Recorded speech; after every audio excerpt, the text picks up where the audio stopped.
ફરસી પૂરી બનાવવાના છે તેના માટે મેં 2 વાટકી જેટલો મેદો લીધો છે.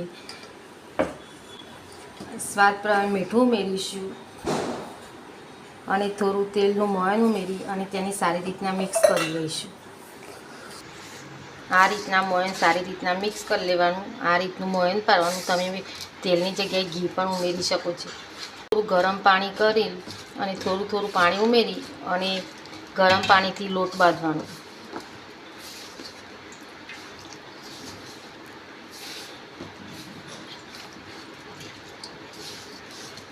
બાંધી દેવાનું અને લોટને 5 થી 10 મિનિટ માટે મૂકી દેવાનું ઢાંકીને. મરી અને 1 ચમચી જીરાની મેં આવી રીતના મસાલો બનાવી દીધું છે. 5 થી 10 મિનિટ થઈ ગઈ છે. લોટ સારી રીતના મિક્સ થઈ ગયો છે. હવે તેને આપણે રોટલી સાઈડના લુવા બનાવી અને 4 રોટલી બનાવી દઈશું. આ રીતના રોટલો બનાવી દેવાનો.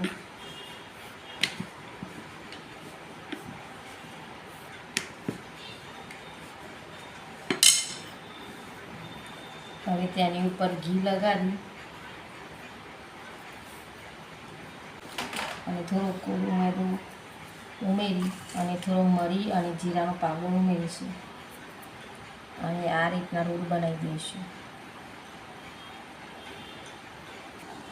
અને આ રીતના બધા કટ કરી દઈશું એક સરખા.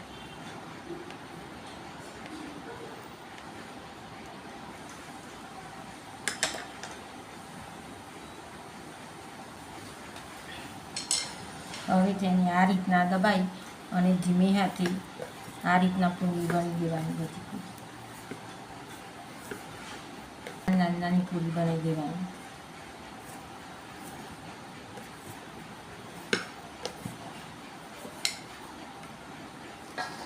ફરસી પૂરી બનીને તૈયાર છે અને આ બાજુ જે તેલ ગરમ થઈ ગયું છે તેમાં તળી દઈશું આપણે. આ રીતના બધી પૂરી તળી દેવાની અને એક પ્લેટમાં લઈ લેવાની. ફરસી પૂરી બનીને તૈયાર છે. મારી રેસીપી ગમે તો વિડીયોને લાઈક કરજો, શેર કરજો અને સબસ્ક્રાઈબ કરવાનું ના ભૂલતા.